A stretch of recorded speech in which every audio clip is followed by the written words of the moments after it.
जाओ, आज से ठीक 1 सप्ताह के पश्चात तुम्हारे पेट से मूसल ही उत्पन्न होगा, जो तुम्हारे वंश के विनाश का कारण बनेगा।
तुम्हें श्राप देती हूँ कि जिस प्रकार तुमने मेरे कुल का अंत किया है, उसी प्रकार तुम्हारे कुल का अंत भी होगा।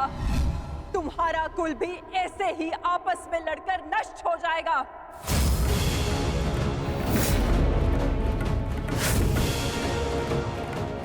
मैंने कहा था गांधार नंदिनी से कि श्राप नहीं, पाप मनुष्यों के नाश का कारण बनता है।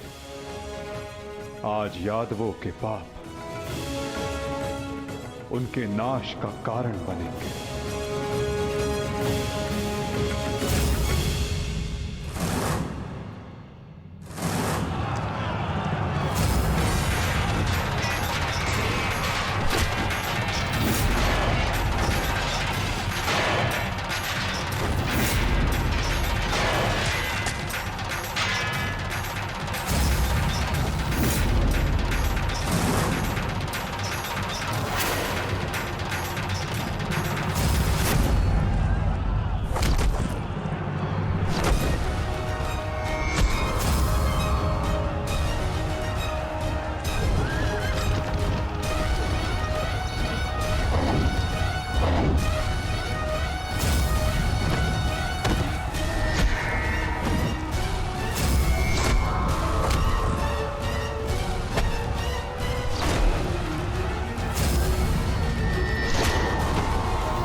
ये हमसे क्या हो गया कान्हा?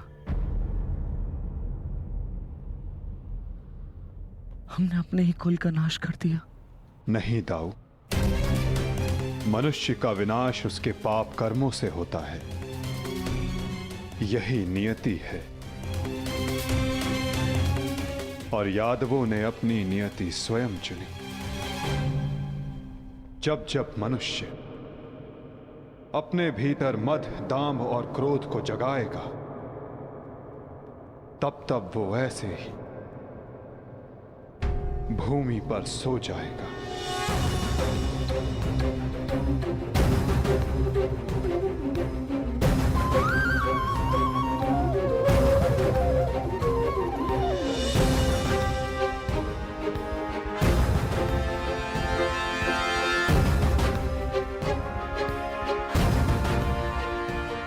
ये विनाश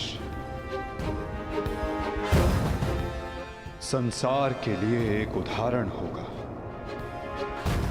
कि मद से उपजित क्रोध सदैव अपना और अपनों का सर्वनाश करता है। दाऊ, माता गांधारी का श्राप और यादवों के पाप ने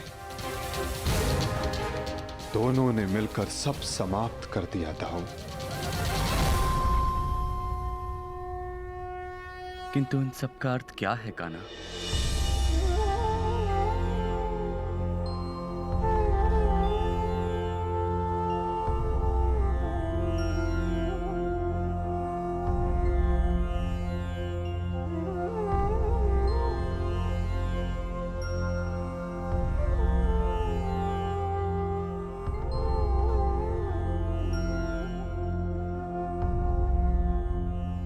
इसका अर्थ यह है दाऊ कि हमारा कार्य पूर्ण हुआ, कि हमारे जाने का समय हो गया है। हमारे जीवन का लक्ष्य अब पूर्ण हो गया है।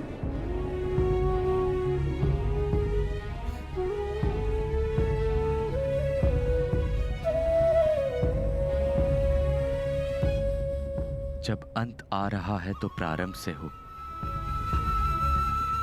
प्रारंभ से ही मैं श्री हरि का सेवक रहा हूं, तो अंत भी उनके चरणों में ही हो।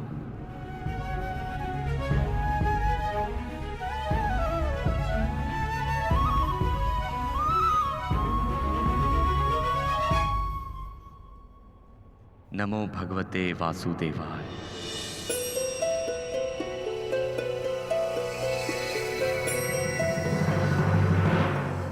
है तो प्रारंभ से हो। प्रारंभ से ही मैं श्री हरि का सेवक रहा हूं, तो अंत भी उनके चरणों में ही हो।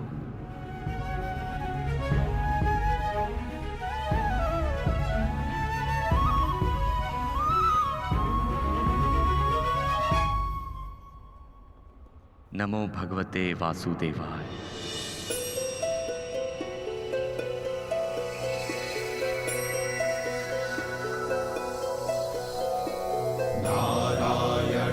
नमस्कृत्य नरं चैव नरोत्तमं देवीं सरस्वतीं व्यासं ततो जयम् उदीरयेत्। नारायणं नमस्कृत्य नरं चैव नरोत्तमं देवीं सरस्वतीं व्यासं ततो जयम् नमस्कृत्य नरं चैव नरोत्तमं देवीं सरस्वतीं व्यासं ततो जयम् उदीरयेत्।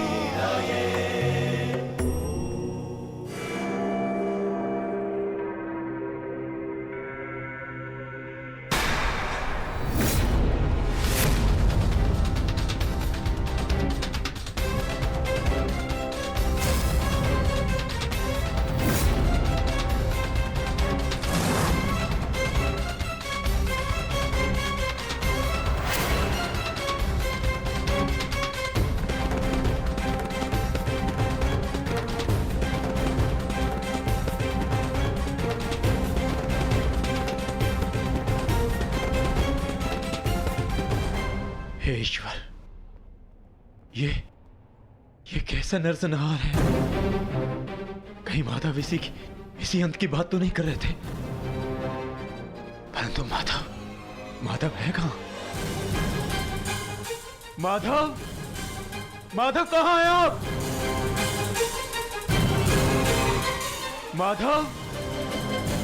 माधव कहां हैं आप?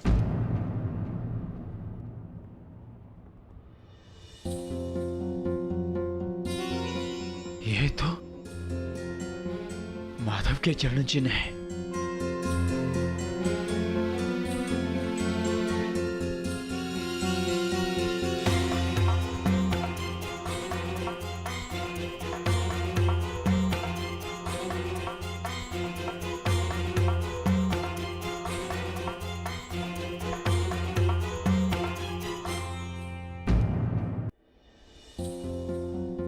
ये तो माधव के चरण चिन्ह है।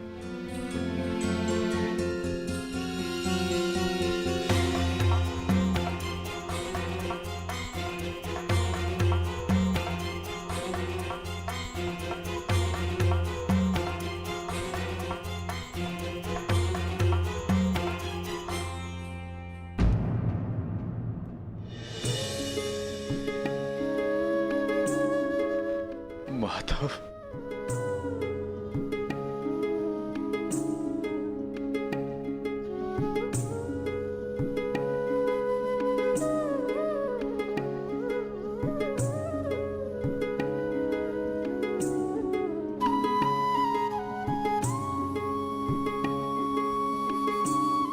आओ पार्थ, तुम्हारी ही प्रतीक्षा थी।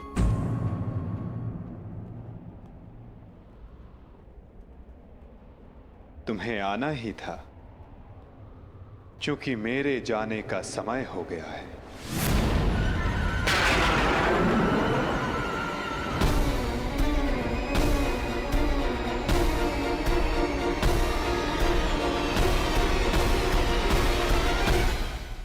ये सब क्या हो गया माधव? ये विनाश कैसा? हर प्राणी के जीवन का एक कारण होता है, एक लक्ष्य होता है पार्थ, और उस लक्ष्य के पूर्ण हो जाने के पश्चात उसका सृष्टि में रहना संतुलन बिगाड़ता है। कुरुक्षेत्र के युद्ध में जो शक्ति शेष रह गई थी, वो संतुलन बिगाड़ रही थी पार्थ। जब शक्ति के साथ उत्तरदायित्व का भान ना हो तो मनुष्य पापी बन जाता है, और यादवों के अंत के साथ उस पाप का भी अंत हुआ पार्थ। सदैव स्मरण रखना पार्थ, बिना उत्तरदायित्व के भान के शक्ति सदैव विनाश लाती है।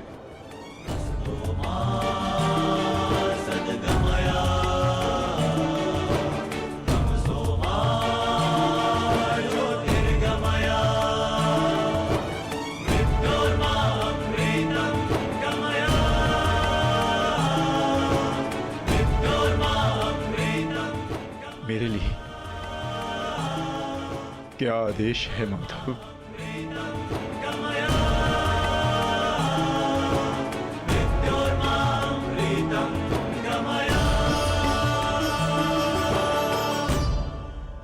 है जैसे पंचाली के छठे पति आप स्वयं हैं।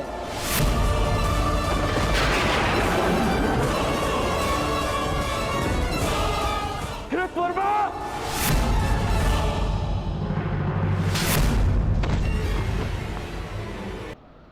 आज मैं तुम्हारे किसी भी प्रश्न का उत्तर नहीं दे सकता। आज मैं तुम्हारा सखा हूं, एक ज्येष्ठ भ्राता के समान हूं पार्थ, और जैसा मैंने कहा है वैसा करो पार्थ।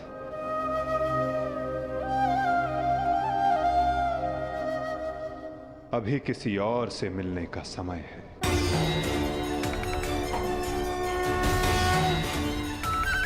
जैसी आपकी आज्ञा।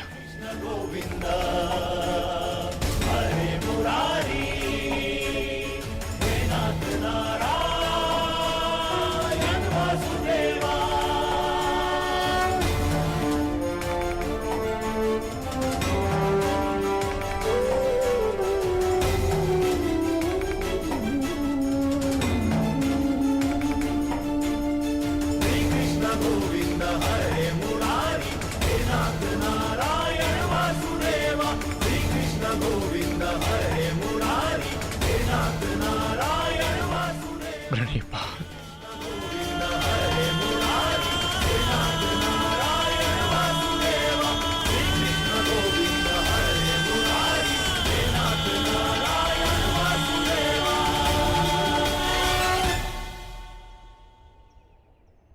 कौरव वंश के वट वृक्ष महामहिम भीष्म, जिन्हें इच्छा मृत्यु का वरदान था, क्या वासुदेव ने उन्हें अपने छल से धराशाही नहीं करवाया है? यही तुम्हारा अंतिम अवसर है पार्थ। पितामह को इस पीड़ा से मुक्त करो पार्थ।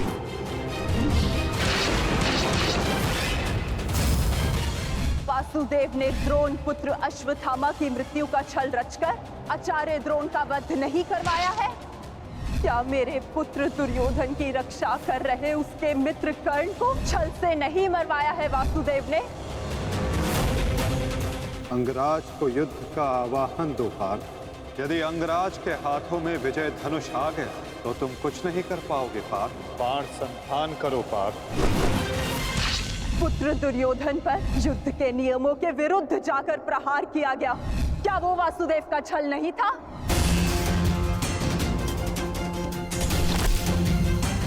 मैं तुम्हें श्राप देती हूँ कि जिस प्रकार तुमने मेरे कुल का अंत किया है, तुम्हारा कुल भी ऐसे ही आपस में लड़कर नष्ट हो जाएगा।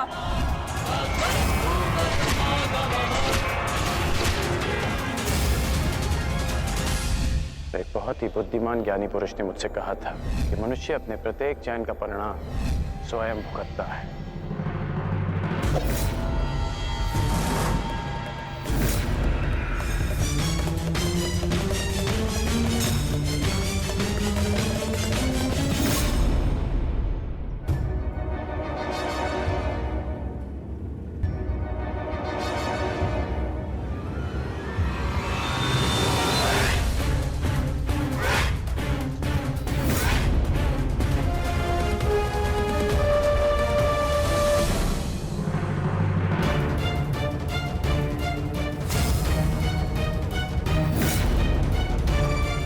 आज अच्छा खेत मिलेगा।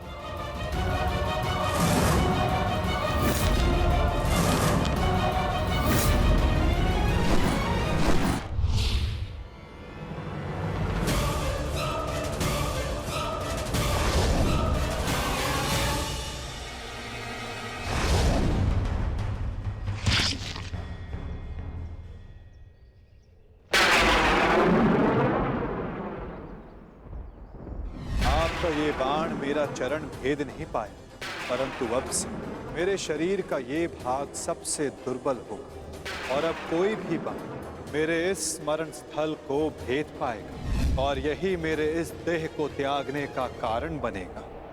आपका स्वागत है कालदेव। माता गांधारी का श्राप अब पूर्ण हुआ।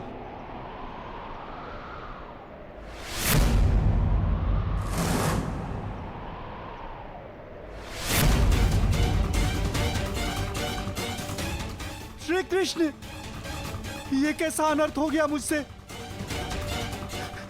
प्रभु, प्रभु मुझे माफ कर दो प्रभु, मुझसे बहुत बड़ी भूल हो गई। मुझे लगा कि यहाँ कोई हिरण है, परंतु। तुम विलाप ना करो व्याध, तुमने कुछ भी अनुचित नहीं किया। जो कुछ भी होता है सब में मैं स्वयं सम्मिलित होता हूं।